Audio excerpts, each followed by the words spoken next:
WTF Nation Radio. WTF Nation Radio. A lot of people look at us as robots who are just out doing a job, but everything we see and do affects us just like it does everybody else. A lot of problems with first responders and veterans is that now we're in a battlefield that's very different.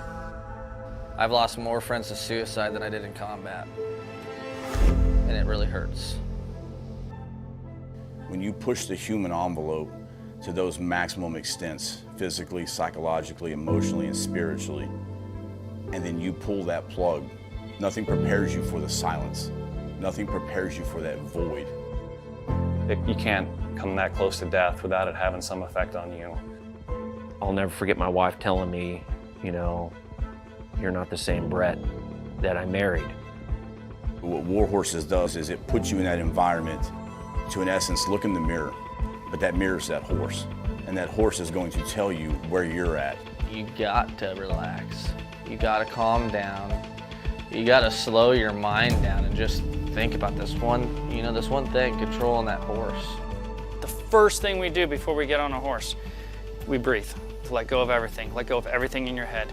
If I don't let go of everything, I cannot be present with the horse. It's magic. I just started crying. It was the first time in my life that I literally let everything go. Compassion, generosity, love, all of these things trickle back into what it is to be a human being. It's completely changed me. All the confidence I had lost, it started coming back working with these horses. They've given me my life back.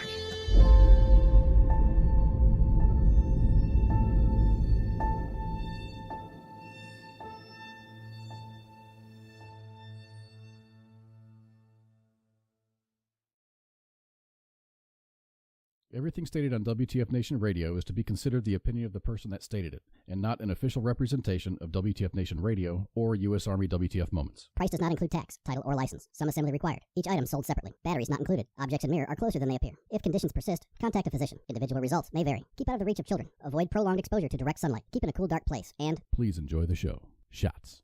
I don't know shit about fuck.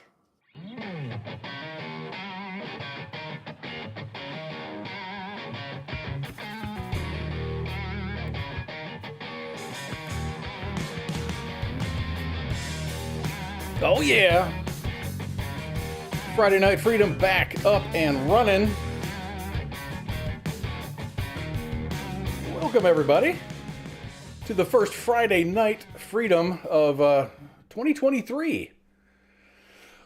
Wow, I've had a lot of time off. From work and from the station and just getting back into the groove. This is going to be great, man. Welcome back, everybody. This is awesome, man. We've had shows all week, and this is Friday. You know what? I got a secret for you. This is not the last show of the week because we got the sports bar tomorrow, so you can tune in to that. That's going to be awesome. So that's where I'm going to be at 2000 hours Eastern time tomorrow night. So we're done with the 4 shows a week, and now we're up to 6. So this is cool. I'll have a rundown of all the shows just a little bit later. But in the meantime, welcome everybody.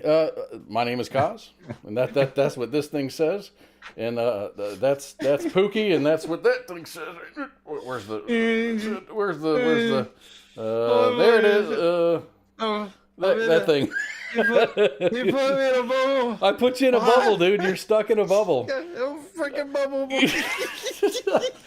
I figured out how to do it. I went through so many little tutorials and whatever and tried to figure it out, and I got it figured out. So this is cool. That is an officially licensed radar bubble, but yours look different. I'm gonna play with the shape, so it may not be a circular containment vessel for you, Pookie. That's just the one that I got to work, and once I got it to work, I'm like, okay. And then I continued with some of the other things that I had to have going on. Oh man, how was Christmas? What a this whole holiday has just been a beatdown, and the beginning of the year is just. We need. Can we do this over? Can we have like another New Year's Eve, and just restart everything? Because it hasn't been that bad, man. Well, you know, with Jeremy Renner getting all jacked up by getting out of his snowplow, Peyton Hillis about killed himself saving his kids offshore off Pensacola, and you know Damar Hamlin, who's thank God he's doing better. He's up and he's talking and he's doing things and stuff, so that's cool. But wow, it's just been, you know, it's like one hit after the next, and we're not even a week into January. So there's an interesting thing about months. Months that begin on Sunday have a Friday the 13th in it. And guess what we have? Friday. Friday the 13th. If the month begins on a Sunday, there's a Friday the 13th.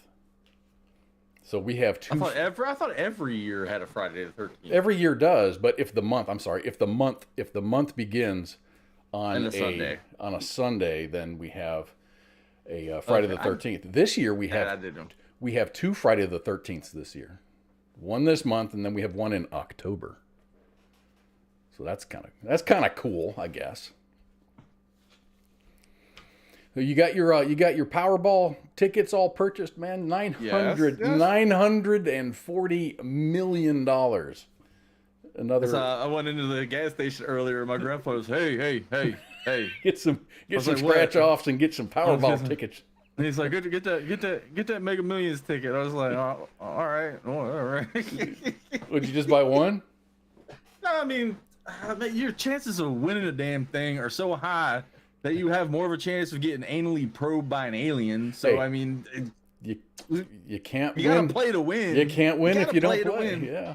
So, but me throwing $50 into it ain't gonna change my odds. So. You know, I've played the last couple, like when it was up to like what? When that guy in California won it, it was like 1.6 or 1.7 billion dollars. Oh yeah. Or 1.4. It was huge. Yeah. It was, yeah, when California like screwed the pooch on the drawing, and then all of a sudden a guy from California wins it. Yeah, that was a little bit weird, right? Nothing suspect there. But I was winning when it was up, when it started getting up to like 900 million. I started throwing some money at it, and I would win. I went and told my boss, I'm like, hey man, I won the Powerball last night, so this is gonna be my last week here. He goes, what? I said, yeah, man, I won $12.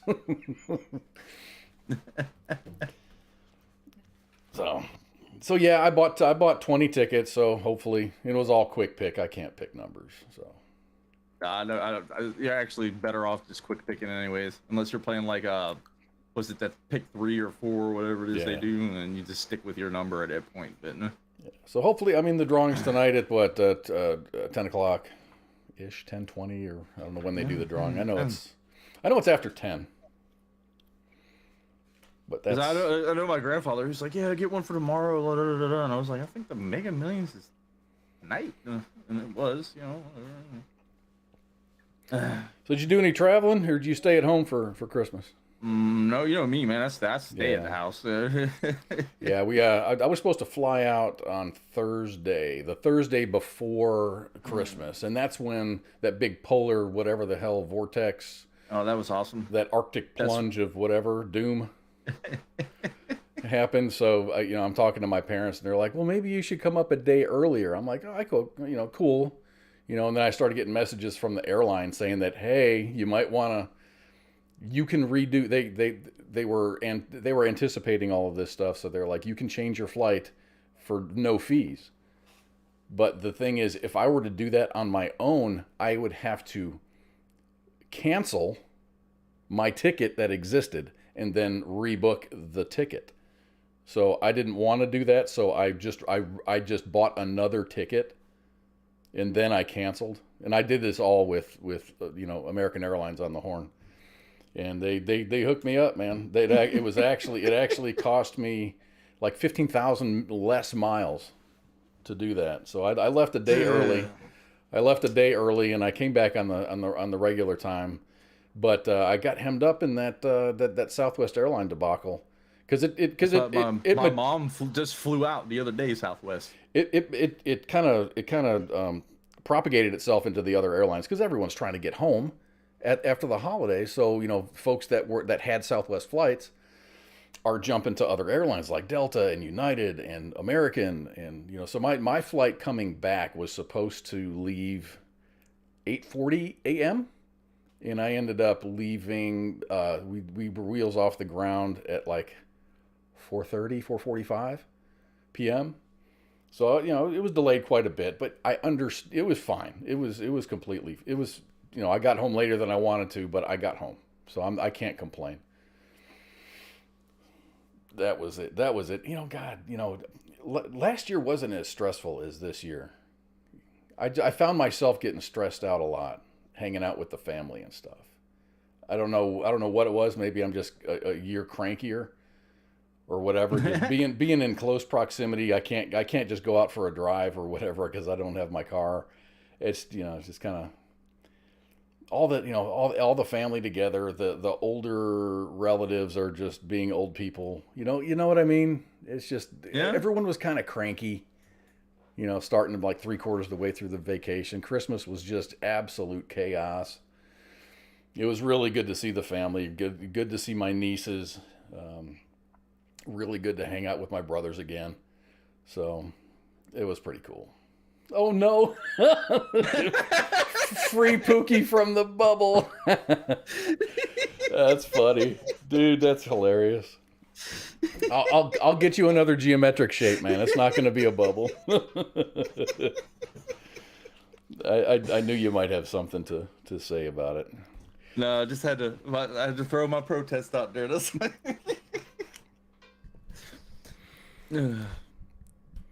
I hope the check mic turn maybe. Yeah, I had it. I was trying to keep it out of view of the camera.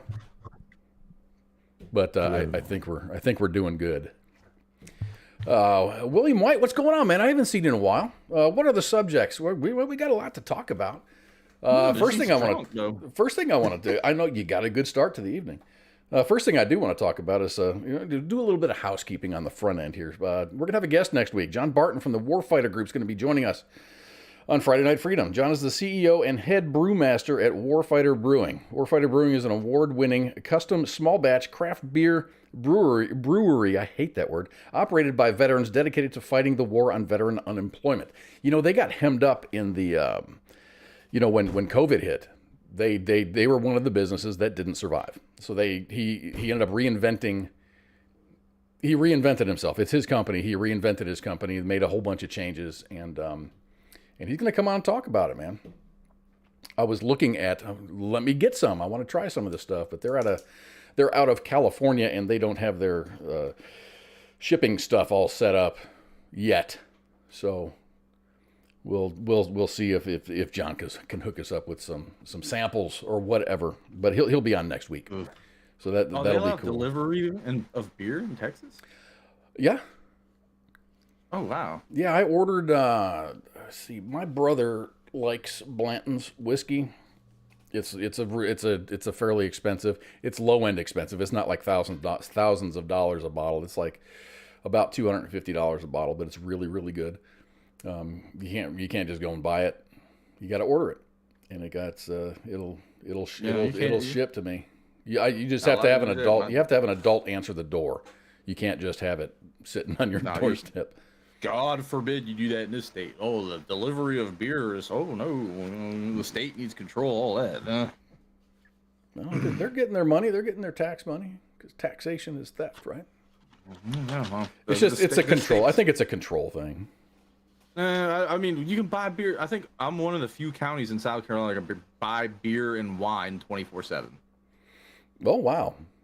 Yeah, like most places will shut it down after midnight or something like that. But good luck buying liquor or any other. That ain't happening. Not allowed to buy liquor. See, I know here you can't go to a liquor stores are closed like on election days. It's weird. It's and these are just like old laws that just had never gotten flushed down. The old blue, what they call it, blue laws. Blue laws, yeah. South Carolina's riddled with them. Well, you're kind of at the end of the Bible Belt there, so very, very tip. Very tip. Tip. Oh my! Just the tip. Just the tip. So, Yeah, we our temperature plunged. It was like when I showed up because I flew to Chicago, and it was like 30 degrees, 25 degrees when I landed, and it was fine. That's not bad. And then the polar plunge happened, and we got down to negative 25. That was it. And I'm on. You were in the north though. You were in Montana. No, I was in Chicago. I was in Chicago. So we only got down to negative 25. I was paying attention to the weather down here in Texas. They got down to like 10. It wasn't too bad. I wasn't really worried. I turned everything off. I turned off my water and I flushed all my pipes, so I didn't have to worry about coming home to a flooded house. I was in 19, 18, that's 17 that's still pretty cold, man. For where I'm at, yeah. And it creeped. It creeped really because it happened Thursday. I don't think you got that weather until like Saturday. No, it was Friday and Saturday nights when it Christmas night. It got like my pepper plants. It was so warm that my pepper plants shedded their leaves and they started re-blooming leaves. And then the freeze came through and just killed them. I was like, I was hoping, man, I might get a second year out of these. Yay. No, that wouldn't happen. I lost my pepper plants last year because I kept them outside. I'm like, well, they did survive 1 year outside when it got really freaking cold, and they came back, and I had a really good harvest out of those. And then I pressed my luck, and it was just, you're supposed to bring those in. I was hoping, like, these things are as tall as I am, so I was hoping, man, I hope they rebloom. Won't have me a crazy year with his Reaper peppers. Are they in the ground? Do you have them in the ground? Or do you have them in pots? I have them in buckets, and I think that's what would have been the thing that killed them off, just because they were above ground and not in actual ground. And I grow mine in pots. I don't have room for a garden, so I got a pretty nice herb garden. I just like my pots. Yeah. Move them around when it starts getting hot during the summer. Like, I got to get them out of the sun, put them in the shade and crap like that. Oh, they love the sun, though, man. They love the heat. They love the sun. So we got a shout out, man. I don't give a lot of shout outs, but I got to give a shout out to a unit. You guys have probably seen this floating around. I got these pictures off of the United States Army's Facebook page. So I'm giving them a little bit of some credit here. But members of the 107th Air Attack Wing of the New York Air National Guard stationed at Niagara Falls was recognized for the help that they provided the city of Buffalo during last weekend's record-breaking blizzard.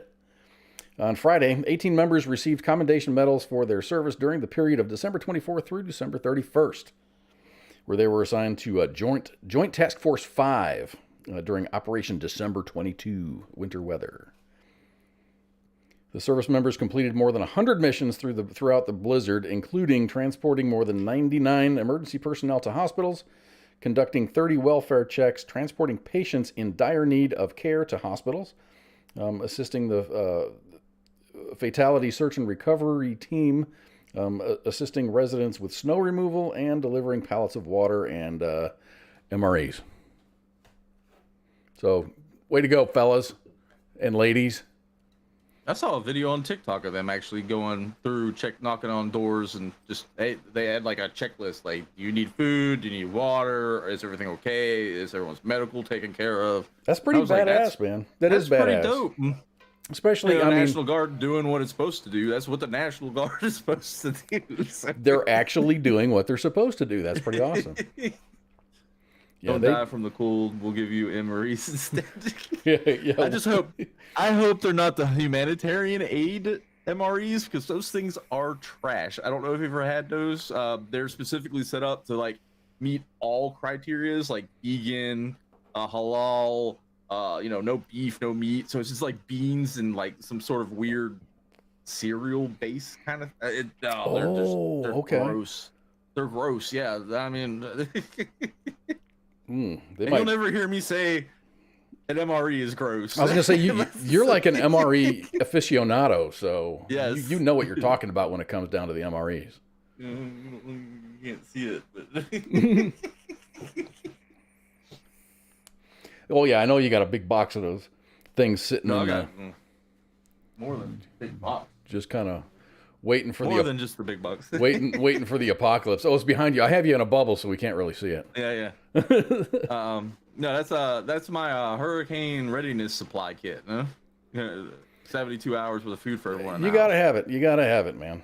You gotta have it. I just liquidated my my little emergency kit. You know, I just have a big ass one of them big tough boxes that's just, you know, full of soups and things and stuff, propane, you know, stuff, you know, so I can cook things if I needed to cook things. But I need to re-up on all that stuff before spring, because, you know, spring gets kind of nasty here, and you never really know. I haven't had to use it, but you never really know. You can't plan for an emergency like that. You just got to be prepared. Yeah. So that's why I like the MREs. Yeah. They work for staying in the house and leaving the house. So I'm gonna throw them in the back of the truck and get the hell out of the house, you know. So you know, along with New Year's, new laws, right? Oh dear Lord. New laws always hit the book on the first of the year. So right now we've got, let me see, voters in Maryland and Missouri approved personal use for marijuana for those 21 years or older. While legalization has taken effect in Missouri with an amendment to the state constitution, the Maryland law goes into effect on July 1st. Why? I don't know. They voted on it last year. I guess maybe they have to just, I don't know. It happened in Virginia. Virginia did something weird. I think they passed the law, but it won't take effect until September this year or some crap like that. Like what? It's just weird. I mean, the law is passed. I mean, I get they might have to like ramp up law enforcement, you know, just to make sure everybody's on the up and up, because you just can't just retrain the law enforcement. Who knows at that point? Give them some online training. Just have them watch a PowerPoint slide and they're good. Oh dear Lord. So starting January 1st, the amount of cannabis a person can possess in Maryland for a fine instead of a criminal penalty increases. So the law used to be they were allowed to have 0.3 ounces or 10 grams on their person, and now they can have up to 2.5 ounces or like 70 grams, 70.8. Third. Okay, I was doing the math, like it's a little over an ounce, but I have a third of an ounce. But... Third of an ounce, 0.3. Yeah, 0.3, yeah. So another one coming up is minimum wage. I think I heard ICE and SHIP talking about this. Yeah, I heard. Nearly half the states are increasing their minimum wage this year. The hike went into effect in let me see, Arizona, California, Colorado, Delaware, Illinois, Maine, Maryland, Massachusetts, Michigan, Minnesota, Missouri, Montana, Nebraska, New Jersey, New Mexico, Ohio, Rhode Island, South Dakota, Vermont, and Washington. That's a lot of states. I'm glad. Here in Texas, we're still down at the bottom. It would just suck. Like if your opinion on minimum wage, but I think, I don't know. My opinion on minimum wage. I think you should get paid what you're worth. Whatever value you bring to the company is what you should be paid. You know? Federal minimum wage should be 0, and the state should set their minimum wages how they see fit. Like these other states coming out here, but like I think it was like Washington was like $15.50 an hour or something like that. That's all the power to you. That's your right as a state. But yeah. When the federal government comes in and goes, "Hey, we're gonna pay $20," you're screwing small businesses over in areas that can't afford that crap. You know, it's a broad spectrum thing. Like Brownsville, Texas. A small business in Brownsville, Texas, can't afford $20 an hour to hire people. You know, I mean, one of the most controllable expenses that a business has is labor. Mm-hmm. You know, if you can't afford it, you just don't hire the people. But at the same time, you got to treat your employees correctly. But I hear a lot of arguments about the minimum wage, and I'm like, when I first started out in the workforce as a young man, 16 years old, working construction jobs, hauling bricks for bricklayers, cleaning up construction sites, painting, just doing all the crap work, man, I was making like $5 an hour, $4 an hour. Mm-hmm. I worked at McDonald's for a short amount of time, and that was a minimum wage job. But folks are trying to justify $15 or more an hour for entry-level positions. I mean, if you're 40 years old, if you're 25 years old working a minimum wage job, I'm not judging you, but maybe reevaluate your skill set, find out what you're good at, find out what you can get paid more money to do. You know, collecting carts at Walmart shouldn't pay $15 an hour. So as I always said, labor is a commodity, and you want to make yourself marketable at that point. Huh? Yeah. It's as simple as that. So if you're just sitting around, like, I hate to say people need to flip hamburgers, even though McDonald's has found a way to automate that shit. But you know, I mean, be the best hamburger flipper on the face of the planet. Get your promotions, you know, work your way up. I've seen people go at this level, entry level McDonald's, minimum wage, and wind up franchising 3 or 4 McDonald's and being filthy rich by doing that shit. No? Yeah, I think the better employee you are, you know, the more you're not going to. Minimum wage is exactly what it is. It's minimum wage. You're going to move up from that every quarter or every year, whenever you're. Well, I don't understand. You know, it's been a very long time since I've been in the unskilled labor market. So I don't really understand what these folks are going through as far as the minimum wage. But you shouldn't. A minimum wage job is not meant to raise a family and to own the greatest cell phone and own a house and a new car and stuff. Too, is a lot of these people are living out of their means, and you can't live like Wall Street. You can't do it. I can't do it. No? You can't. You can't do it. I can't do it. Most of our listeners probably couldn't go out and buy a yacht. No? You know, like, I mean, we couldn't do it. And if you could, invite me on the yacht when you get it, because I'd like to go fishing with you. But but there are jobs out there that'll pay you a lot of money. Because now, I mean, with the labor market the way that it is, still the reports are coming out like we're at like 4.5 or 5% unemployment, which I don't understand. I think that's the way low. Like, they're reporting it low for some reason. In my opinion, I think many of people just quit completely from working at this point. Huh? I mean, because there's your labor participation rate and then there's your unemployment rate, and those numbers, they don't dance together. I don't think that they're involved.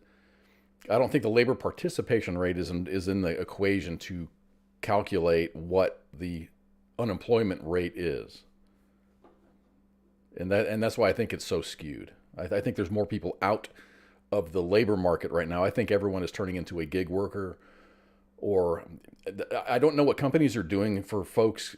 Even in my job, we've had engineers quit, really, really good engineers that I liked. I don't like a lot of engineers, but even though, you know, the ones that I like are like leaving. They're giving their 2 weeks notice. They're like, "Hey, Kaz, I'm leaving. I got 2 weeks left." I'm like, "Dude, what are you gonna do?" He goes, "I'm contracting with, you know, like Collins Aerospace." I'm like, "Great. Are you moving to Iowa?" And they're like, "No, I'm working out of my bedroom." They're doing software stuff out of their bedroom. Okay. Damn it. Let's take it back. Like ICE, and then we're talking about on Monday, I believe. They were talking about the whole thing in Mexico City, where apparently the locals are getting pissed off that too many gringos moving down there. Too many U.S. citizens are moving down there and not conforming and not learning to speak their language, and they're gentrifying and, you know, making everything expensive, and it's just raising the rent.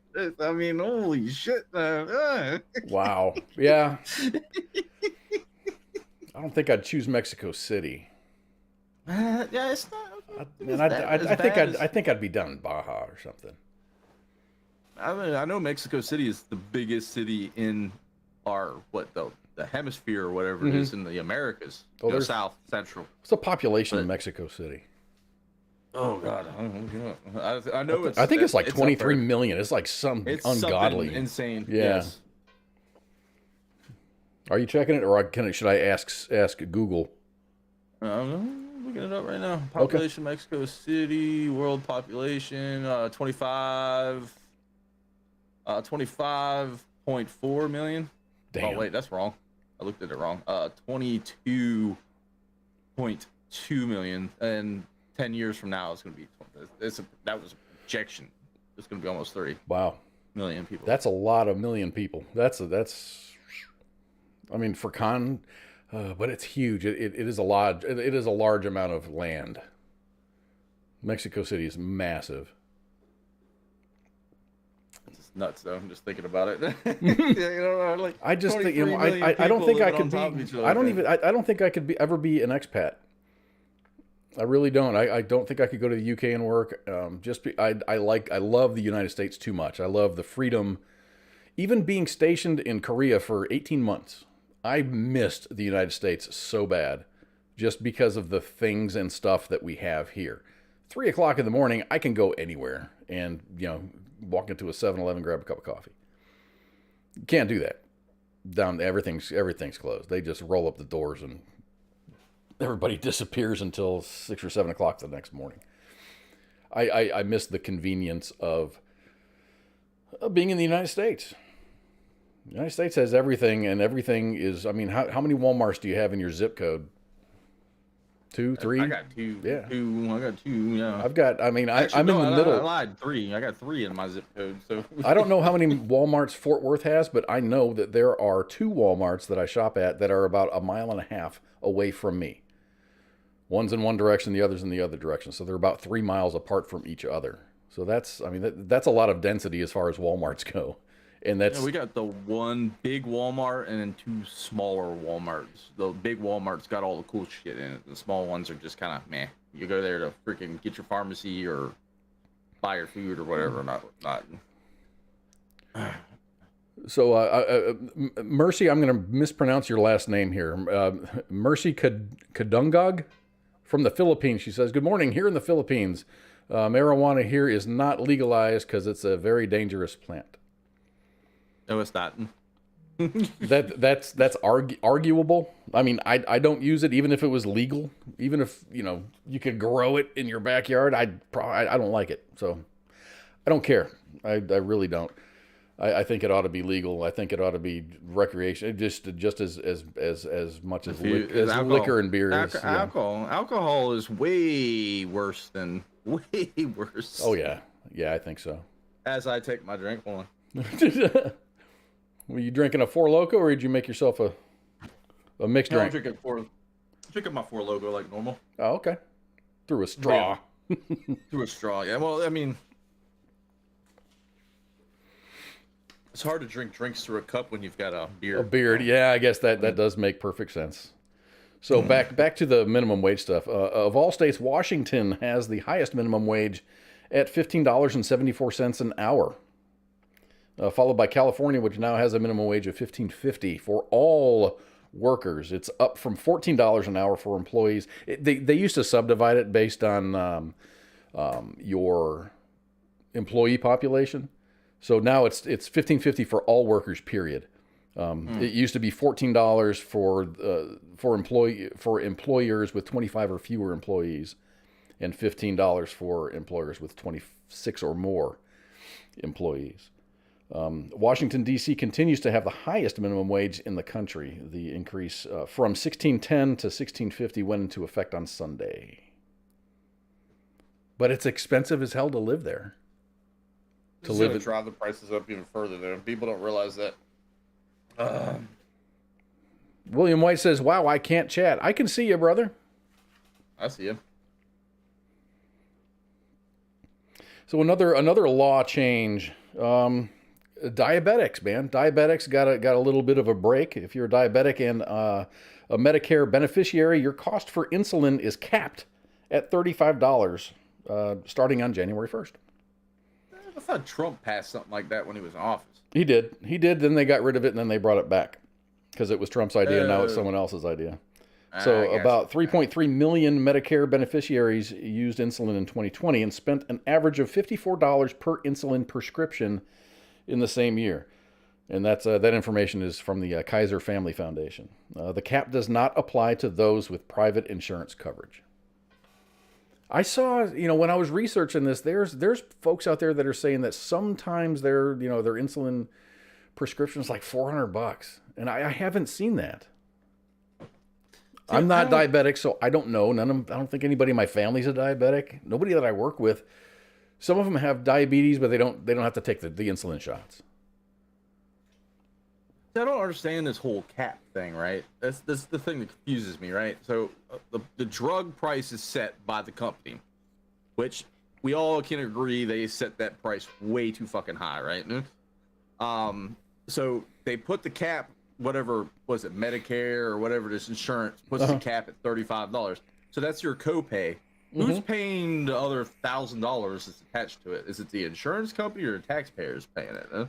I think that maybe, I don't know for sure, but I think that maybe it's a mixture of both. I think there's some government subsidies which are due to taxes, and I think the insurance companies is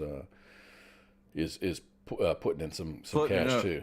Because I mean. But then your premiums go up, and that makes up, That's what I was about to say. Is like this is the things that drive insurance. Like a bill like this sounds good, but it's driving everyone else's premiums up and copays up.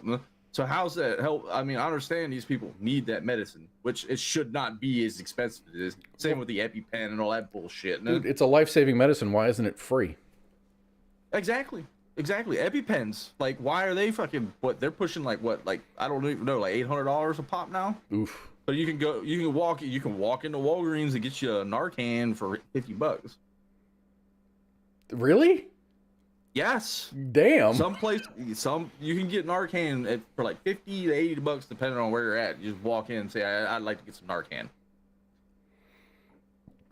That might be a preventative thing, and I'm looking at the smarter people. I mean, with the prevalence of fentanyl in the country right now, like accidental exposure. I mean, there's police officers that do searches in cars, and all of a sudden, officer so and so is passed out because they came in contact with fentanyl. That shit kills, man. In micro doses, it kills. It's what, over the counter and behind the counter. I don't know how that works. You got to talk to the pharmacist. Be like, I would like to get some. But do you need a prescription? Do you need to have a doctor say here you need? No, most places, most states, it doesn't require you. Like I just said, like you were saying, like police need to carry it now. Fentanyl's getting so crazy that I would actually suggest everyone just keep one with them, just in case how crazy shit's getting anymore. They ought to have that, like an EpiPen version of Narcan, or like when you're deployed, you have your auto injectors for chemical exposure. Epinephrine and what was the other one? There's two of them. You're supposed to do them in series, but I just my brain's... isn't one just one puts your body into overdrive and then the next one calms it down so you don't die? Yeah, epinephrine and something else. Epinephrine's adrenaline, pretty much. So, like, I think the way it works is you give the first one, it shuts your body down, it shuts your nervous system down, and just as you're about to, you hit yourself with the epinephrine, and 2-Pam chloride. Yeah, I don't know. I'm looking at someone in the chats will correct me on this, but I know they make the epinephrine pens that are, well, it's just an EpiPen pretty much, but they're a little bit stronger. Oh, for chemical exposure, you mean? For nerve agent? It's an EpiPen pretty much, but super high dose at that point. Huh? 2-Pam chloride. That might be what it is. I can't remember. 10 years ago, I'd have been I don't know, spit that off. So the last thing, there's a lot of laws that went into effect. Most of them, these are the federal ones. I'm sure there's a lot of weird laws and new laws that came about in your local community. But the last one I wanted to talk about is electric vehicles. Those purchasing used electric vehicles can receive up to $4,000 in credits. But you may not exceed the 30% of the vehicle sale price. New electric vehicles are eligible for a tax credit. If you buy a new EV, you can get $7,500. When I bought I drive a hybrid, and I got like $5,000 back. That was 2 years ago when I bought that car. That car is no longer on the list. Because I got to put gas in it. But all the EV stuff is there's incentives, I guess. But those purchasing used electric vehicles can receive up to $4,000. I already said that. Initially, buyers who purchase vehicles in 2023 will need to wait to receive their tax credit when they file their tax returns at the end of this year, or at the end of the year for the year 2024. But starting on January 1st, 2024, which is next year, electric vehicle buyers will be able to receive the money immediately at the point of sale if they agree to transfer the credit to the dealership. Interestingly enough, the cost for both new and used electric vehicles have risen by the amount of the refund. So it sucks. It just wow.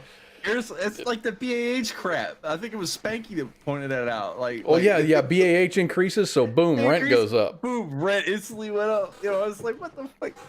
No, IRA. Yeah, I'm looking at the IRA's electric. Nah, I don't agree with this shit. Stop subsidizing shit that don't need to be subsidized. You know, we're subsidizing everything. Like at this point, subsidize me my new PC. You know, like everyone needs a computer in the house. Thanks, Chocolate. I couldn't think of the word atropine. So yeah, atropine. That's it. Yeah, I saw that. I was about to say it was atropine, and I don't know if it was epinephrine, atropine, or there was another one. He said doloxam. But I know they had epinephrine pens floating around all over a damn fucking place when I was deployed. So I don't know if that was just EpiPens for people who are allergic to shit or whatnot. But no,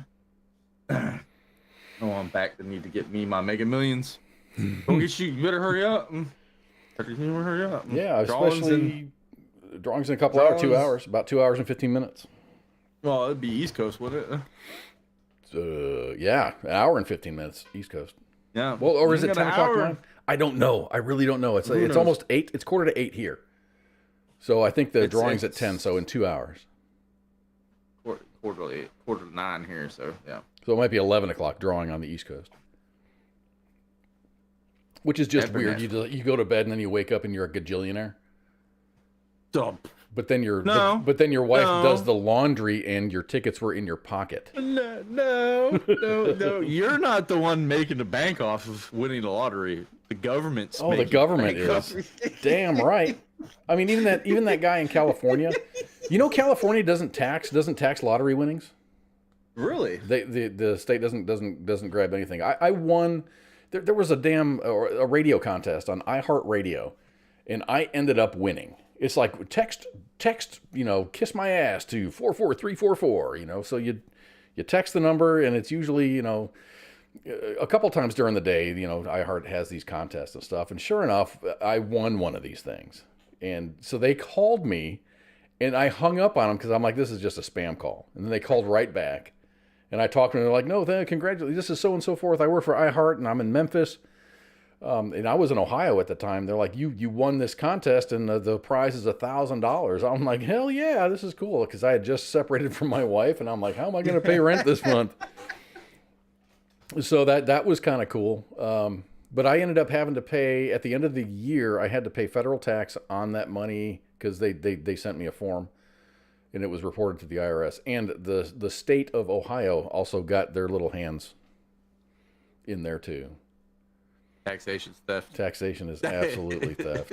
It sucked, man. It really sucked. Over $1,000. Literally. It was $1,000, but after all the taxes were taken out, I might have netted like $700 out of it. Still. Yeah, that's $300. That's Nah. That's why like when I got out of the Army, I worked under the table. Yeah, I'm not gonna say how much I made, but subcontracting pays good money. Just saying. Yes. You got to be careful though. You got to be careful. Very careful, but subcontract. Make sure, especially in certain states, like if you cash, I think a state of Virginia, if you cash a check that's over $600 or something like that, it automatically flags as a tax thing. So, oh no, if you want paid, make sure that none of your checks, I won't accept checks over $550. or it's like pay me $300 twice. Yes. Yeah. No, I would take 2-3 checks sometimes. Like, no, I'll cash these over the next couple days. You know what I want? Like it's like you're laundering your own money. Pay me in cash, please. Pay me in cash. Or it'll be because I've had contractors come to the house and they're like, okay, this job's going to be $200 cheaper if you pay in cash. If you decide to pay with a check, or if you swipe your credit card or whatever, then it's going to be more expensive. And they call it like processing fees and whatever. I'm like, I know what you're doing, dude. And no, I'm just trying to dip. I have no disrespect for that. I have no. But if I go to my bank, like for my siding job was like $15,000. If I go to the bank and I say I need $15,000 in cash, guess who's getting flagged? This guy. So, but it's my money. I've paid taxes on it. It's just what I had in my checking account. But damn, dude. But I wanted the miles, so I paid with the credit card. You gotta get that free flight, man. I do, man. I've been traveling for a long time on miles, and it's been okay to me. It's been pretty okay. So speaking of flying, drones, all the drone strikes that are happening over in Ukraine. Mm-hmm. They're saying that they're the Iranian drones that are being used by Russia. But they actually shot one down that was recoverable, and they discovered some pretty disturbing stuff in it. And I'd like to talk about that. According to Ukrainian intelligence assessment, parts made by more than a dozen U.S. and Western companies were found inside of a single Iranian drone downed in the Ukraine last fall.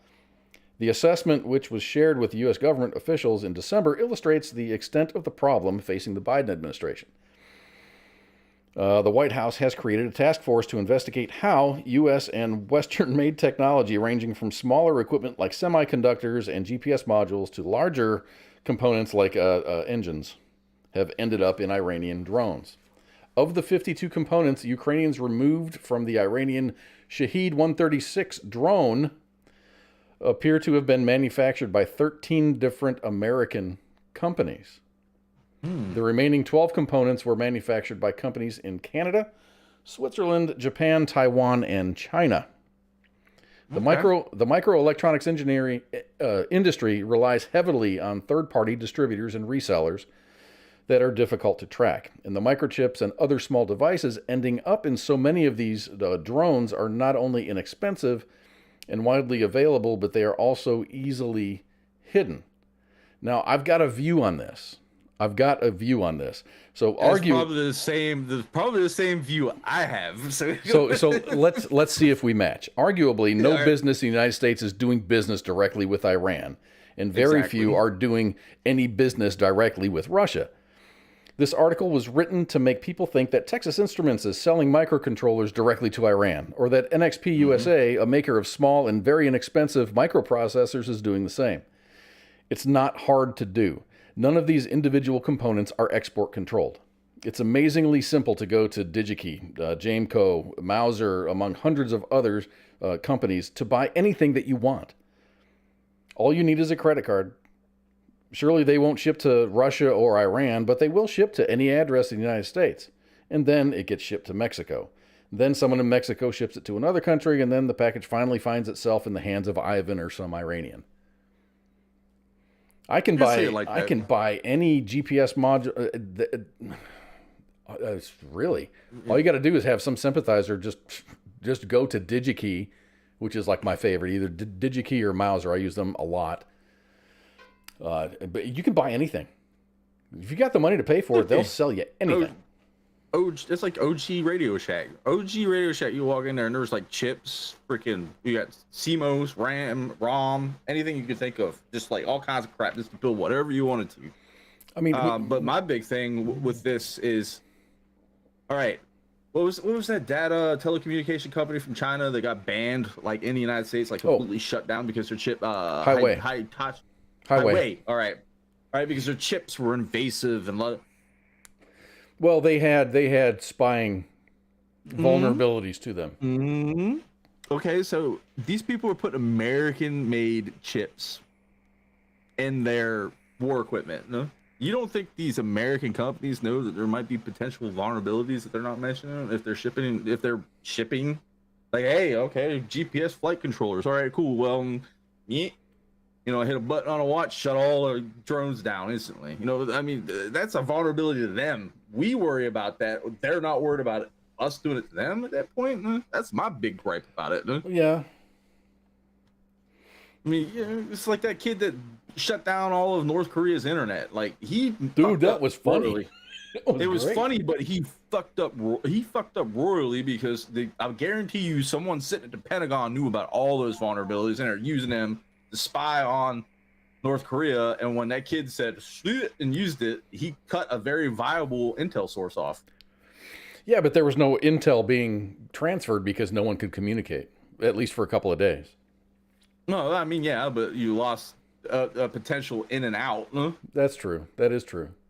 Yeah, like a hacker never gives away his gateways into shit. A good hacker, at least, you know, unless you're like, well, a black hat hacker, you know, like your regular white hat would be like, oh, okay, well, these are your problems, fix them. But you get what I'm saying. Yeah. Highway, Hawaii, I can't say it. Hawaii. It's highway. He spelt it right. Thank you, Michael Williams. He did. Right. It's spelled right. I can't. Oh, Patrick Lowe says Radio Shack didn't go out of business. They just went underground. Yeah. I remember being able to just walk in and buy resistors and shit, just so I could. See, we had Radio Shack. Radio Shack was here in Fort Worth. They had, I mean, their headquarters was here. I mean, there was like the Radio Shack building was down by the courthouse, and it was cool. It was really nice. They had like on the ground floor, they had an ice skating rink and restaurants and stuff. It was badass. But then we had like Fry's. Do you have a Fry's Electronics? Oh no, we had one in Houston. I don't know if Fry's still exists it anymore. Doesn't. Well, it doesn't exist on a major scale. There's only a few Fry's, but we had Fry's was like going to the damn. It was like stepping into the North Pole Christmas, you know, like holy shit, like I could spend 3 or 4 hours in that thing when I was younger. Yeah, I loved it, and that's what got me through college. You know, I needed a microcontroller. Guess what? I'm going to Fry's. Mm-hmm. You know, anything, any Arduino boards, everything. You can get anything. Well, Micro Center. I think Micro Center replaced that. I don't know. Micro Center deals mostly with PC parts, but you can get some repair shit from Micro Center. I know. Anyway, last wave of Shaheen's fired at Kyiv was 100% shot down according to EU government because they're garbage. That good. The Patriot system is actually doing what it's supposed to do and not shoot down Allied airplanes. Right? You sent a story, and I've got it here, but it's at the end, but it's like the Russian UFO that got shut down. Russia, yeah. which I was reading Michael Williams' post on Facebook, and he said all the Shaheeds pretty much got shot down because they're just chunk drones. I mean, yeah, you slap them together with, you know, junkyard parts and hope they fly, you know. Yeah, they're these really super basic looking Delta Wing things. It's just an engine that has GPS control on it and fire and forget, and it does its job, and then you'll never see it again. Make airplanes out of balsa wood. So, I mean, it's kind of like the same concept, I guess. Little remote control airplanes with balsa wood. So this is a little bit out of order. Out of order. Dang, dude, it's almost at the top of the hour. Mm-hmm.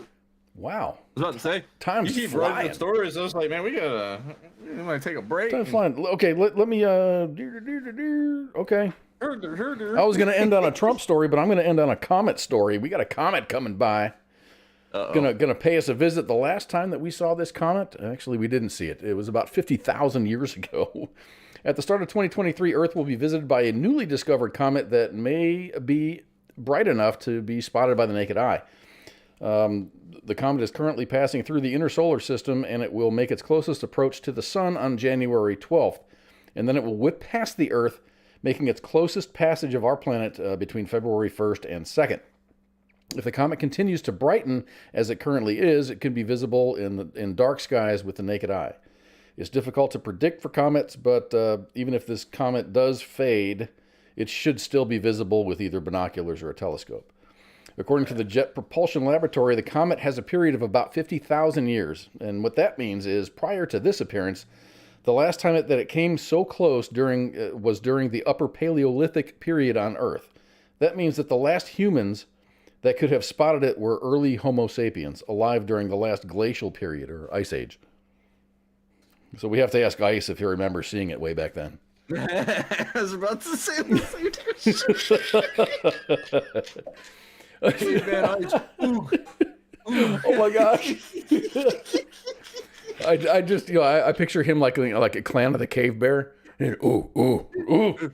Walking around with a loincloth and a spear pointing at the sky. Hell yeah. He got his beard all grown out and everything. Oh my goodness. I think we're going to we might get fired. I don't know. Ah, well, hey, it was worth it. Okay, everybody, we're gonna take a short break, and when we come back, we're gonna talk about Trump's taxes. We're gonna talk about Waffle House Wendy. That's a good story, man. That's a good story. The Russian UFOs in there. The Office Space happened. If you've ever seen the movie Office Space, you'll get it. And okay, so just hang out, and we're gonna be back in just a couple of minutes. And shots.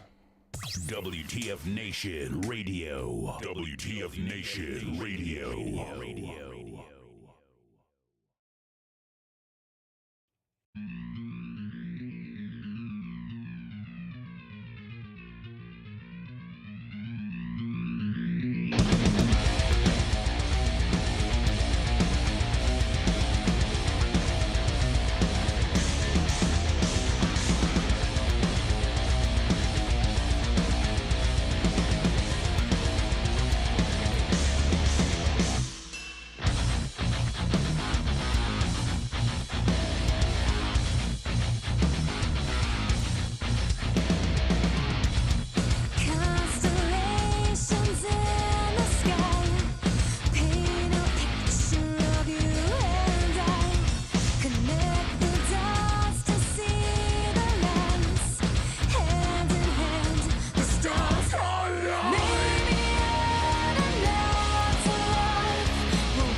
WTF Nation Radio.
John Hancock.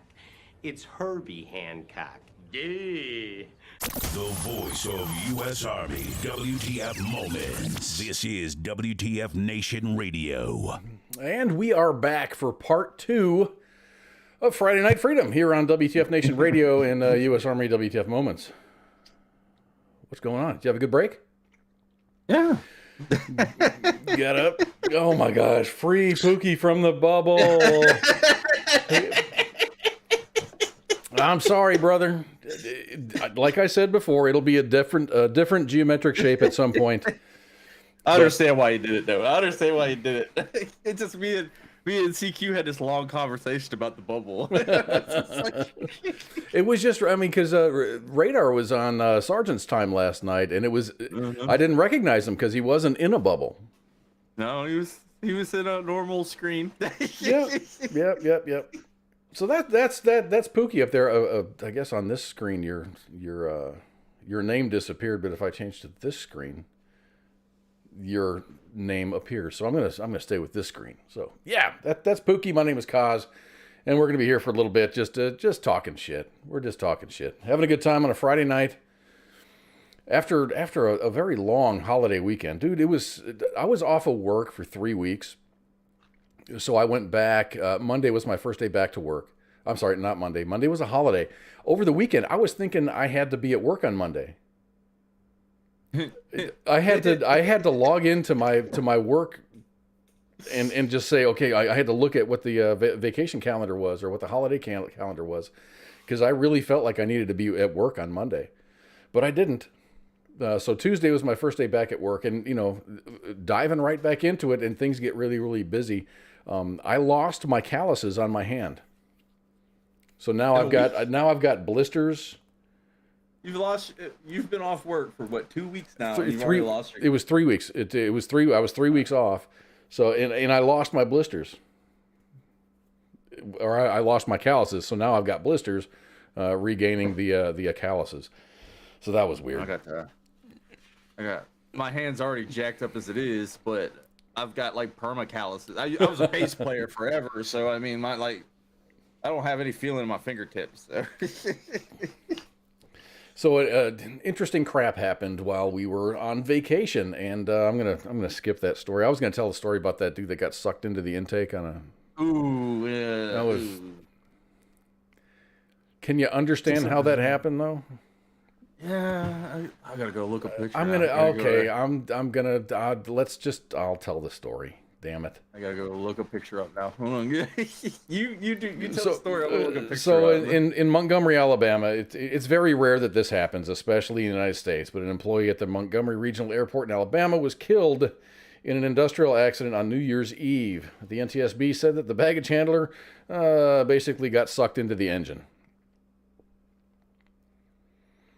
I personally think, and this is my personal opinion, because the investigation has not been done yet, but I think what's going to happen when the NTSB finishes its investigation, the person that died was where he was where he shouldn't have been, and that the safety on the ground was not present, or was either not present or not paying attention.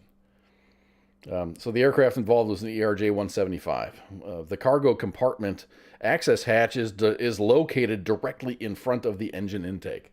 So something tells me, and this is just me guessing, is they had one engine running, which a lot of times they do have one engine running when they're getting ready to leave, and he walked to the wrong side of the aircraft and it got sucked in. And you can't stop it, dude. That thing is just gulping air. No, it gulps air. No, there's nothing you can do at that point. You're screwed. It's kind of like, what is it, Indiana Jones, where they're fighting underneath the prop. Oh well, props are one thing, but I mean a turbine engine, a turbofan has got such an amazing amount of air that just gulps into it. So I'm gonna send you a picture from me when I was deployed back in the day. This happens a lot in the Navy, though. This happens a lot in the Navy. They have, being in the Navy, people surviving, getting sucked through the thing and surviving unscathed. There's there's a video out there of a young man that got sucked in to the intake of an engine. I don't know what aircraft it was, but it was on a ship, and the dude got messed up, but he survived. I gotta send you this picture. I'm gonna send it to you on your personal. Okay. Real quick. That's me deployed downrange, being an idiot. Oh God, I gotta see this. No, dude. Was that engine running? It was kind of spooling up. It was spooling, but I'm standing there like, because we were loading baggage into the bottom of the plane, and I was just like, I wanted to hear what the engine sounded like when it was starting up. I just wanted, curious me, and of course my buddy standing behind me, like, look at this idiot. Man, and that's probably one of the only pictures that you'll see of Pookie without a beard. Without a, I was in the military. I'm in uniform on that one. Yeah. So the flight was set to depart Montgomery for Dallas-Fort Worth before the incident happened around 3 p.m. on Saturday. NTSB officials say the preliminary report is expected within about 2 or 3 weeks. The identity of the victim has not been released, but I'm sure we can find it out if we wanted to. But I don't care that much because it sucks. I hope he wasn't like a new employee I hope it was just a freak accident. Obviously, it was. He was absolutely where he shouldn't have been. But look at this picture here. Is off of, oh God, I don't even know what aircraft that is. But the intake, it sucks. It sucks a lot. And dude, that is it does that to cargo things. It just sucks them in. I mean, those planes. There's a what they took the shuttle craft, strapped it on top. I think that looks like a Boeing 7 something, right? Big boy right there. It's a big boy. They put the freaking space shuttle on top of one and flew it to the freaking museum in DC. So Yeah. I mean, them things have some freaking thrust power, and people don't realize that. Yeah, crap, it's got to keep that aircraft up. It's a massive engine, though. Oof. So let's talk about. I mean, everyone likes to talk about Trump's taxes and stuff, and should he or should he not have his taxes revealed. But the battle is over, and President Trump's tax returns have been released. Well, at least 6 years of them. One of the many things journalists are focusing on is President Trump's charitable contributions. In all of the articles that I have read, one opinion has been pushed forward, and that opinion is that Donald Trump never donated his salary like he said that he would. In my opinion, this is an assumption made by the media. There's no proof that he didn't donate his salary. He just didn't declare that. So I proudly voted for Trump in 2016. I believe he was the way better choice than Hillary. I still do. While campaigning, he promised to not take a salary. And he did. Donald Trump is not my choice for president to run against President Biden in 2024. But if he is the nominee and there are no other viable options, I will vote for him again. I really don't think that he's going to run again. I think he's. I think he's got a. Well, yeah, but I think he's got a better chance of being Speaker of the House. Yeah. That debacle. Oh my gosh. That debacle is ending tonight. I guarantee it, because they were up to what, 12 or 13 votes tonight? 13 votes, but what they did was, this is how Congress and all this works. So like, they're going to adjourn this until 10 p.m. tonight. Okay, I did see that.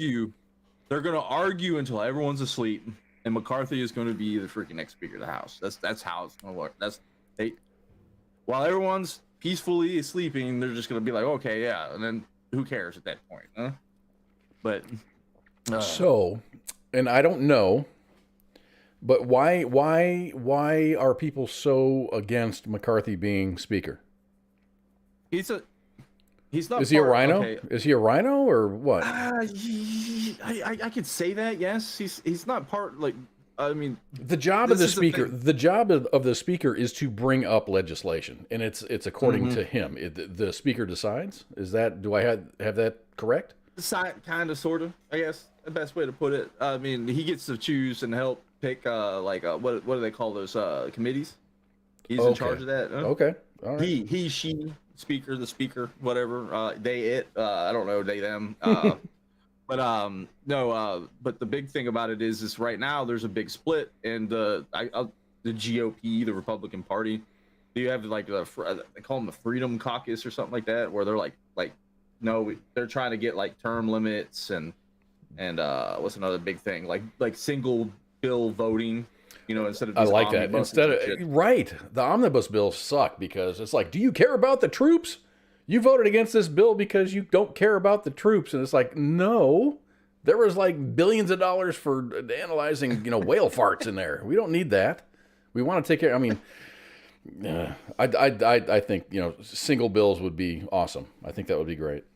No, I mean, if I was president, I'd put an executive order down. Like, if I ever got elected president, which will never happen. My first executive order would be like, I'm not signing a bill unless it is a single issue bill. I can read it within 30, 40 seconds. You sit down and understand it. I'm not signing anything across the desk that I can't read. Everything else is just going to get pocket vetoed at that point. Yeah, everybody chiming in here is just like, saying about the same thing. So back to the article. The release of his returns came as a result of a year's end legal battle between President Trump and the House Ways and Means Committee, which released its final report this week after recently obtaining the returns when the Supreme Court declined to intervene in the case. They didn't say yes or no. They just decided not to say anything. Yeah, that's not because they knew what was going to happen. The picture painted by the documents says that Donald Trump claims zero charitable zero charitable donations through 2020, meaning that his tax burden was not reduced at all. He would still go on to pay about $0 in income tax for the year in total. There's a lot to unpack for 6 years worth of returns, which total over 7,000 pages. But this is what's making the news. So in a nutshell, Trump paid an average of $1.4 million in federal taxes from 2000 to 2017. By contrast, the average U.S. taxpayer in the top 0.001% of earners paid about $25 million annually over the same time frame. I suppose it can be argued that the top 0.001% of wage earners have shitty accountants. In all the articles that I've read, none of them assert that President Trump did anything illegal. He didn't break the law. He just used the law for his advantage. It's not illegal to not declare charitable contributions. Did he take a salary at all during his tenure as president? I haven't seen his return, so I don't know. I think like by law they have to take $1 at least minimum. Okay. The financial dealings of the rich are complicated. From reading the same story from many different publications, I can see that what he has done for the past 6 years looks suspect, but it falls within the law. The fact that he was not audited like he should have been is concerning. Every president is supposed to be audited at the beginning of their term. He wasn't. President Trump wasn't. He fought it the entire way. I can't help but wonder if he compelled the IRS to lay off. I don't know. So here's a good question. Since the Ways and Means Committee got their win with President Trump's tax returns, does this mean all politicians are up for grabs? Oh, please. I want to see every congressperson and senator's tax return. Everyone. Their entire political career. I want to see Pelosi's, Feinstein. Everyone. All of them. Yes, I don't care. I don't care who they are. Drop it down. I don't care who they are, what party they belong to. I want to see them all. Every fucking one of them. Let's just see it. Because there's no way in heck that you get into a job making, what, $120,000 a year and wind up leaving it with millions, $60 million in the bank. Yeah, there's no way. That the math does not add up on that shit, no?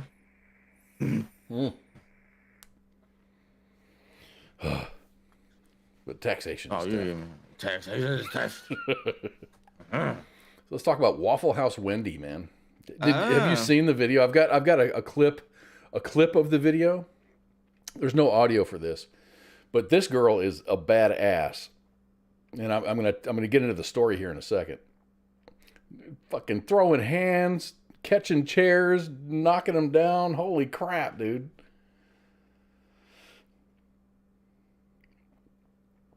Girl's a ninja, man. So last week, Waffle House was trending on Twitter after a video of an employee catching and slapping down a chair during a brawl in one of the chain's restaurants. The over 2 minute long video, I've pared it down a lot, shows all the lead up to a fight between multiple Waffle House customers and employees. The video shows customers climbing over the bar and entering the kitchen area, fists flying, sugar shakers smashing, and one Waffle House employee with what may be the quickest reflexes ever witnessed by a Waffle House waffle pressing, pancake tossing, egg flipping rock star. The employee's name is Haley. Her actual name is Haley. She made a YouTube video and gave her side of what happened that night. In the video, which is over 20 minutes long, Haley recalled that 6 people walked into on a busy night and sat in a section of the restaurant that was closed off. After being told that the section was closed off, the customers continued to sit there and they started to demand service. Haley has worked at Waffle House for 4 years, off and on, and earned the Rockstar shirt, which goes to the highest cook level achieved. But also, as a rock star, the cooks serve tables and can also run the store. She knows her shit. So Haley said, highest level you can get. No, Waffle House is actually a really good employer. People don't realize that, and that position, that high level of cook, to get you set up with your own store down the road. I love Waffle House. I do. It sucks. It's not healthy, but when you're hungry and it's 3 a.m, it's just yeah. So Haley said that the girl started hollering and demanding employees take their orders. And after a while, she told the customers that it's time for them to leave. But they chose not to leave, she explained. And instead, that they demanded the quote, white girl cook their food. As the demands continued, the tensions grew, with one girl wearing a leopard-patterned clothing, throwing silverware, kicking plates, kicking food, and throwing food.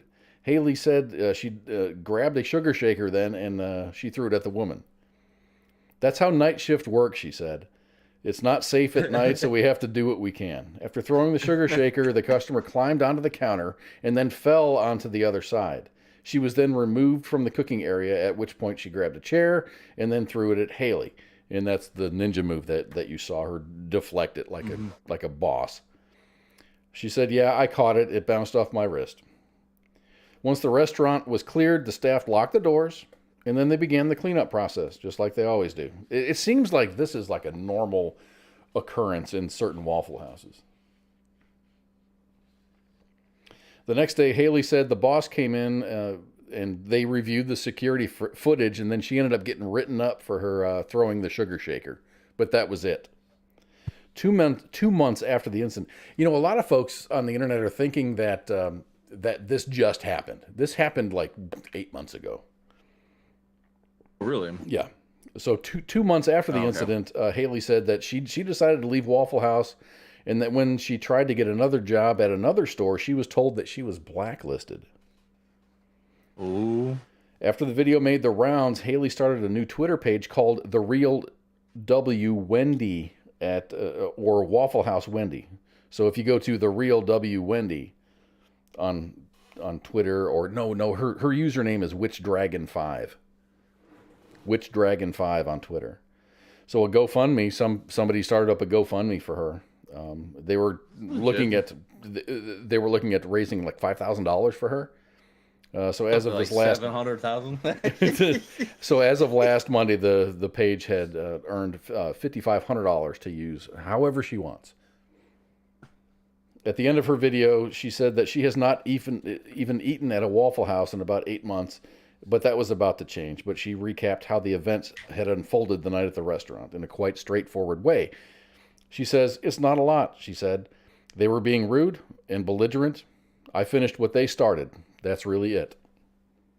That's badass, dude. Yeah, I got a story about Waffle House right down the road from me. Okay. Like walking distance. The one I go to late at night when I'm feeling a certain kind of way. Apparently 2 dudes jumped the line cook, like to attack them. They came in and attacked. One was brandishing a firearm. The other one sucker punched him behind. Well, I know the line cook. he carries a pistol. Oh shit! No. So it turned into a straight up firefight in the Waffle House. Oh my gosh! So he didn't get hurt. The line cook didn't get hurt, but the store was all jacked up. But apparently, like later that evening, this was like what 3, 4 in the morning. So early in the morning, 2 people showed up with gunshot wounds. Oh my gosh, that's nuts. I put the link to that news article. I got it. Yeah. So I ain't making this shit up, but it's just great because I eat there all the time. You know, that's such a. I used to take my kids. They used to dance. And after dance class, because dance, I'd pick them up from school. They'd go to dance class. We'd get out of dance class probably 8 o'clock at night. They hadn't eaten dinner yet, so the most convenient place to stop was Waffle House, and we would get breakfast. We would just eat breakfast: scrambled eggs, bacon, hash browns, whatever. Some, maybe some waffles or whatever. But my kids kind of, and they told me so. They're like, "Dad, this is getting old."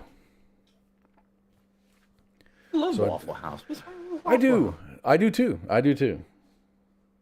Like the only place that, like, I don't know if the FEMA even uses Waffle House as a way to determine if storms are going to be bad. Yeah, if And Waffle House is closing, that means shit's about that. That's better. That's a better predictor than like Jim Cantori showing up in your backyard before a storm. Like you call if you got a Category 5 hurricane headed your way, and you call Waffle House and say, "No, we shut down." You get it. Then it's time to go. Have you seen the movie Office Space? Office Space. Oh, a long time ago. Yeah, very long. That's time ago. It's an old ass movie. It's an old ass movie, and it's awesome. It's awesome. It's awesome. It's awesome. Oh, I didn't want to show that yet. Okay, so we're not going to show that. So,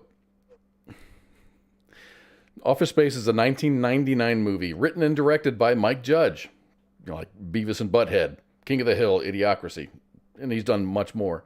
So it's a movie where a small group of disgruntled employees facing downsizing in their office devise a plan to steal money from their employer. It's a great movie. Well, it's finally happened in real life. So here's the story. A Washington man allegedly transferred thousands of dollars. No, it wasn't thousands. It was hundreds of thousands of dollars from his employer into a personal account after being inspired by the 1999 movie Office Space. Emenildo Valdez Castro, age 28, worked for the online retailer Zulily as a software engineer from December 2018 until he was fired in June of 2022. Starting in the spring of 2022, Castro began editing Zulily's software code in ways that allowed him to steal money from the company. Police said Castro inserted 3 types of malicious code into the checkout process at Zulily by using those methods. He stole a combined $302,000 plus before he was terminated in June of 2022. Castro told authorities that he placed orders for over 1,000 items and that they were shipped to his house. And then they were a part of a testing process that Zulily was aware of, but he claimed that there was a script that would be run shortly thereafter that would essentially cancel the orders and ensure that the orders did not process. Castro told the police that he threw many of the items that he received away once he was fired. When asked why he never returned the items to Zulily, he said that once they fired him, his opinion was, fuck him. That's a quote. Well, there you go. So dude wrote some code where he was getting like a portion of the shipping costs. You know, if shipping is $20.30, he would add money to that, and then he would get that extra money. That came from Superman, a Superman movie. It started with a Superman movie. That's where they got it from. Office Space was an old Superman movie from. It had Richard Pryor in it, I think. Yeah? Oh my gosh! I can't remember where. So it was. Oh really? I thought I was giving credit to Office Space. No. The Office Space took the Superman movie, and that's where they got the idea in Office Space. Like that's Superman, like where he wrote the code, and they took that like half a penny and. Let's do that, and that's where they got the idea from. So it was originally the Superman movie from the 70s, 80s that coined that idea of just skimming a little bit off the top. No one will ever notice. But the thing is it's fucking genius. It is genius. It is genius. I'm not endorsing it. If you're only taking a quarter penny, that no one's paying attention to you, you're never going to get really caught. But if you take a quarter of a penny 10 million times. Then it adds up. It really adds up. So I hear that there's going to be a new space race, or there is. We're in the midst of a new space race. NASA's top administrator. Well, yes, NASA's top administrator says that the United States is in a new space race with China, and warned that the Chinese win could result in the country claiming to own areas of the moon. NASA Administrator Bill Nelson, a former astronaut and Florida senator, warned that it's entirely possible that China would cordon off the most resource-rich areas of the lunar surface if they establish a presence on it first. So I'm wondering. I'm wondering if Senator Nelson claimed that. No, it's like, okay. Here's the results of my research. Article 2 of the 1967 Space Treaty states that, quote, a nation can plant a flag on the moon, but it doesn't have any legal meaning or consequence. This is entrained in the Outer Space Treaty, where it's written that no country can claim sovereignty on the moon or make it its own territory. So those are the laws. That's what the treaty says. But who says that China's just going to obey the freaking rules, right? You see, you start getting into the moon stuff, you know, like, you might tick off the Nazis living on the moon, and they might like come in, with their dinosaurs and stuff and take you out. You know, I'm just saying, they're space dinosaurs and stuff like that. I don't know if you've ever seen that movie, but Space dinosaurs. No, it was what's it what's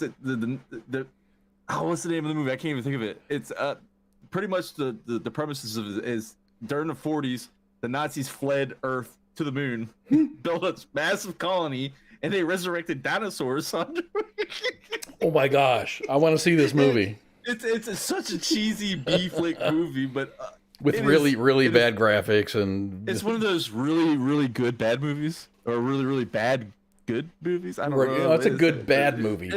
Yes. The last good bad movie I saw, and this is the reason. I mean, when I got to Korea, I moved into my room, and inside one of the drawers was a VHS tape. I put the VHS tape. I'm expecting the worst, and it was a movie called The Quiet Earth, and it was one of those. It may have been an Australian movie. I can't remember. But it was a movie where all of a sudden something happened and everybody died, except for the people that were supposed to die at that specific moment. So in this town, there was like 5 people that survived. And it was just a story of how they coped and how they got along and did things and stuff. It was bad, but it was good. And I love that movie. It's a New Zealand movie. No, I'm looking it up right now. Oh, okay. I'm gonna put this in I'm gonna put pin in that one because that sounds like something. It's really pretty good. It's really pretty good. And we'll pin that. All right. Okay. You gotta watch that though. So hey, I guess now it's time to talk about the Russian UFO, right? Oh yeah, the supposed. So yeah. Iron Sky. That's the name of the movie. Iron Sky. Thank you. Iron Sky. Patrick. Yes. Iron Sky. Way to go, Patrick. Patrick for the win, man. So a mysterious object described by one local news outlet as a UFO was shot down in southern Russia region of Rostov. The governor said that it was a small size object in the shape of a ball. It was discovered flying at an altitude, and this is a quote. It was discovered flying at an altitude of about 1.5 miles on January 3rd. With this object spotted above the village of Sultan Sala in the region's something I can't pronounce district, he said that the decision was made and taken to liquidate it. I urge everyone to remain calm. To ensure security, all forces and means are involved. The sky is covered with anti-aircraft defenses, he added, without specifying what the object was. This is weird to me, because why did the governor describe the object as being 1.5 miles high? Russia uses the metric system. Why didn't he say 2,500 meters? I think this is probably just another Ukrainian drone over there to fuck stuff up, and they shot something. Saw this article on Newsweek, and I was like, well, Newsweek wouldn't be posting BS. I mean, fucking Patrick. He's like, don't thank me, thank Google. Iron Sky is a good movie. I think they made a second one. Iron Sky 2. Hardened Steel. I'm going to write that down. Iron Sky. I like good bad movies. It's a bad movie, but it's. There's another one too. If you want to watch a really, it's like super. I won't even say it's a B movie. I'll say it's a C movie. Oh no, this is bad. It's Lamageddon. Oh no, dude! I saw that. It's on Netflix. It's on Netflix. Yes, you saw it. Yes. Oh, I saw it. I'm like, boy, this is really. So this good. is probably so bad. It's so bad, but so good. Okay, I'm gonna watch it. Right now, I'm watching. Gosh, what am I watching? I'm in a series right now that I haven't seen before. I found it and then I lost it and then I found it again. What the hell is it called? Animal Kingdom. And I don't think I've Animal seen that Kingdom. one. It's this kid loses his mom. His mom ODs on drugs, so he goes to live with his aunt. And his aunt, he has like a guy there, and then like 3 of the people there are like his uncles and stuff. So he goes to live with their family, but they're all like, you know, they're criminals, and they make all of their money on the down low and by doing crimes and stuff. So I've been kind of wrapped up in that, but I'll take a break and watch Llamageddon. Oh no, me and when I went down to Texas, my homeboy threw it on because me and him are kind of like connoisseurs of the shitty movies. the more shittier the movie, the better for us. Is because you took the time to make this movie. It's so shitty, it's good at this point. Like you done made a train wreck look immaculate. So I mean, there's plenty of movies I can name off that are just like, oh, that movie's trash, but it's great.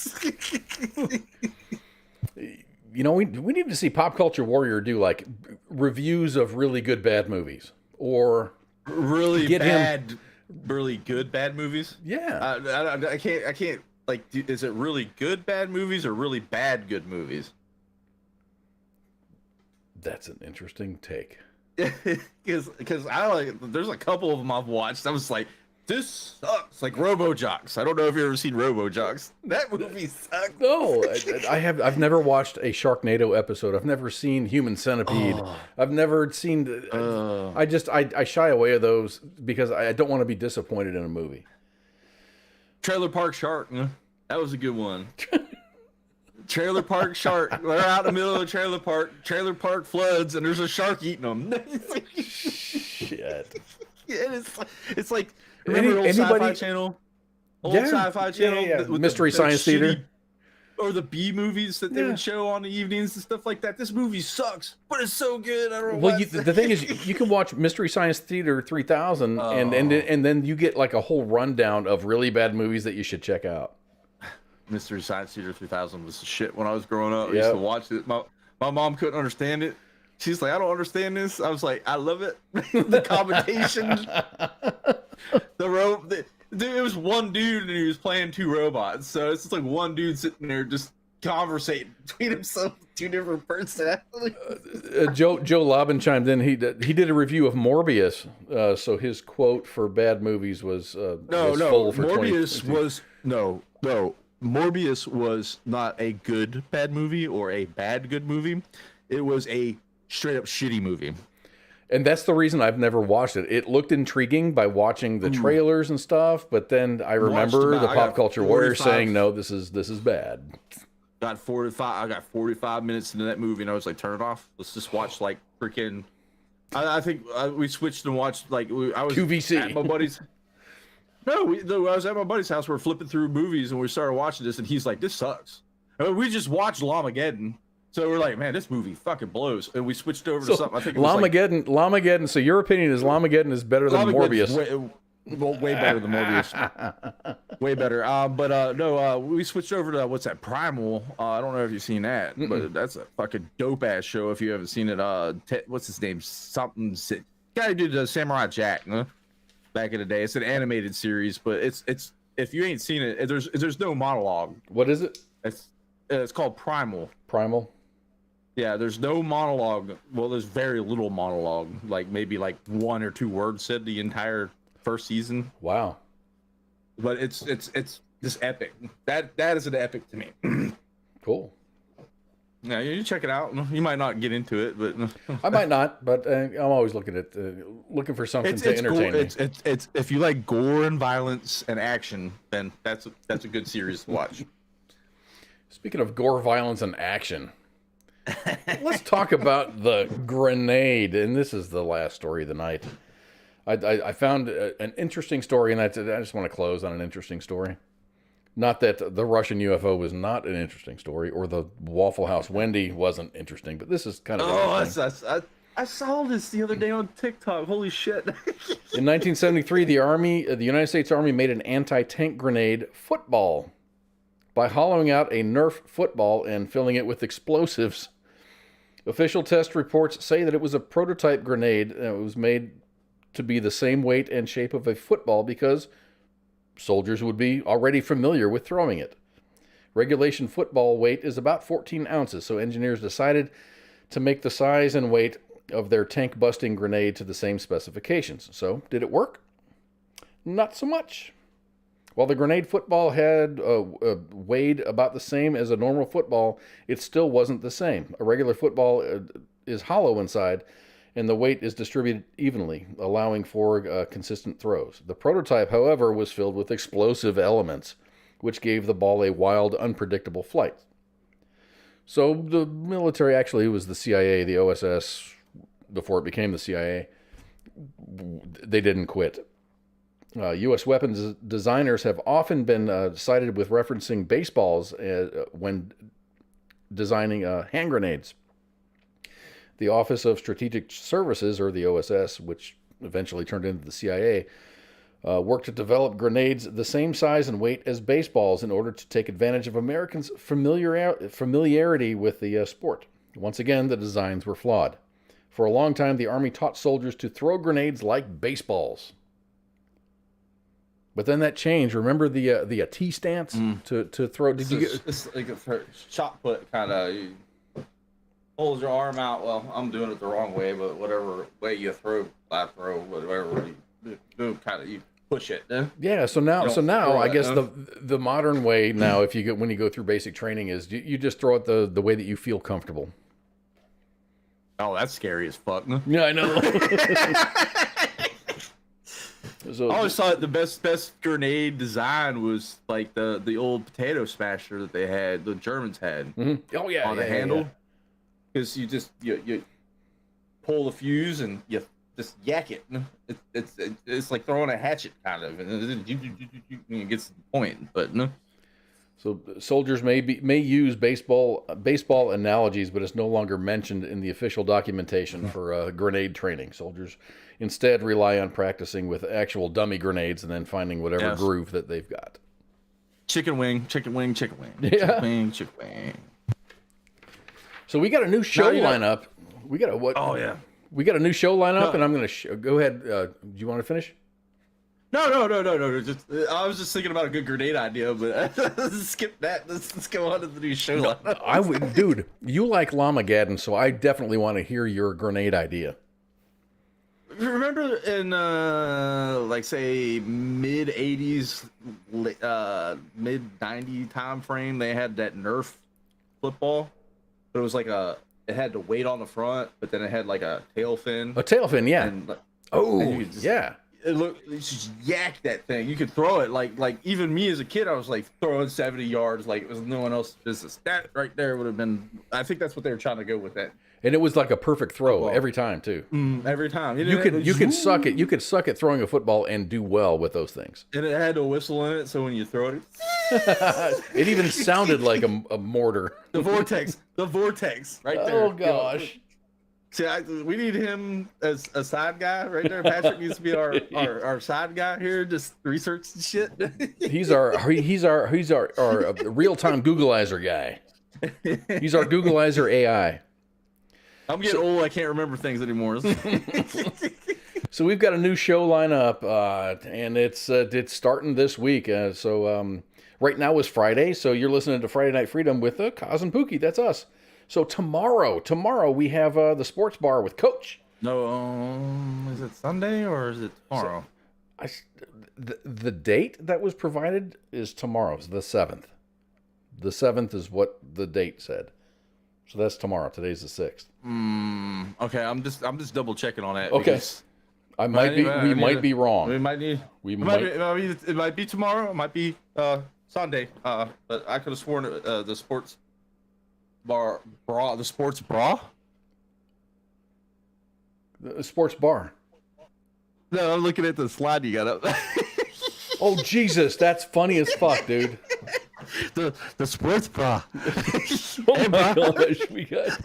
Hey, bro. Damn it! Oh my gosh, that's fucking funny. That's sports bra. Hey, bro. Oh god, damn. Sports bar. Holy crap. So Okay. it is so Sports bar. Okay, if it's tomorrow, It's tomorrow. I don't know. Okay, I thought it was a Sunday show, but So I'm wrong once in a while. So All it's the time, it's maybe. the Sports Bar with King. Sunday is a Donza day. That's Spanky's favorite day. Monday is a Monday edition. Tuesday is Pop Culture Warrior. Wednesday is the Smoke Pit, which is a new addition to our shows, and that's going to be Radar. Radar and escape the bubble. He does. I don't think he's going to be in a bubble. He's going to be He just like escaped the vertical. bubble. He's going to be rectangular. He escaped the bubble. And then Thursday is Sergeant's time, and then we're back to Friday Night Freedom. You're on Friday. To us, the best show. I love this show. This is a great show. The best show. I don't think I do as good a job as Red Leg did, but you know I'm trying to do better. Yeah. I'm trying to do Hash it better. out. We have a guest Hash it next out. week, so that's gonna be cool. I love having guests. Oh yeah. So I think we're done, man. Thanks for being here for the first show back. First show back of after 2023. Let's see how this year goes. Oh my gosh, I just want to reset. I really You want just to want to reset reset already? We're not even set. We're not even yet 7 days in. And you I wanna know. reset I know. So we got footballs. We got the football going on, and damn it, we got. Foosball? I'm expecting to be let down by the Cowboys, but damn, they're playing well. They're playing well. I would have never expected that this year, especially with everything going on with their management and stuff like that. But my team sucks, like always. The Steelers. I mean, just really crappy. So I'm definitely gonna have to. I'm definitely gonna have to tune into the sports bar, and maybe chime in because I really would like some perspective. I don't know a lot of the stats and stuff, and everyone goes off of statistics and whatever.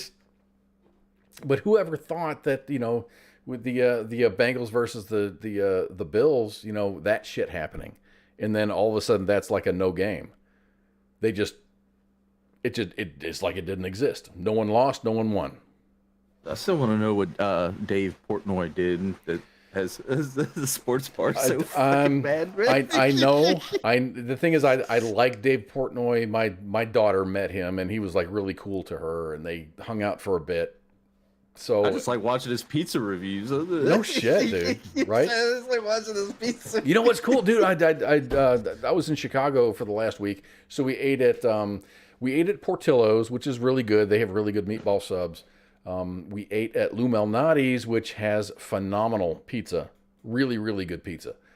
But I'm partial to Giordano's pizza, and I found that I can order that. So tonight for dinner, I ordered 3. It was like a New Year's Day special.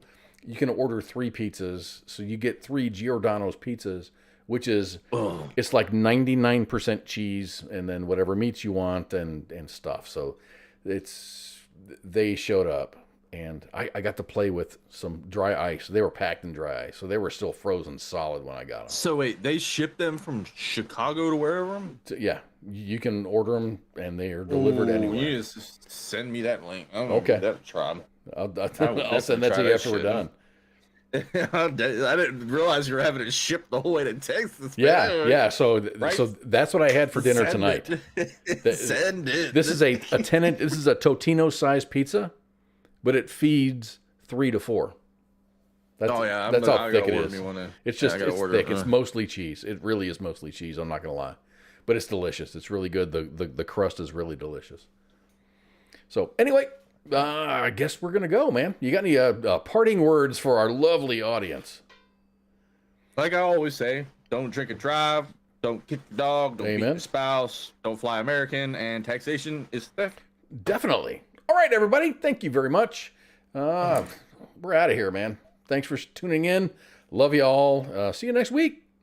We got a show tomorrow, so tune in tomorrow too. I'll be there. This is WTF Nation Radio. My friend came to the door. She said, well, I was on the phone cooking me and my baby some breakfast. And she said, hey, something wrong. It's popping. I said, what? She said, yeah. I said, no. So the girl come downstairs. She come out her apartment with her baby with no shoes on. I said, oh, girl, it's cold outside. She said, something ain't right. I said, oh, man. She said, oh, man, the building is on fire. I said, no, what? I got my 3 kids and we bounced out. We ain't gonna be in no fire, not today. The voice of U.S. Army, WTF Moments. This is WTF Nation Radio.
This is WTF Nation Radio.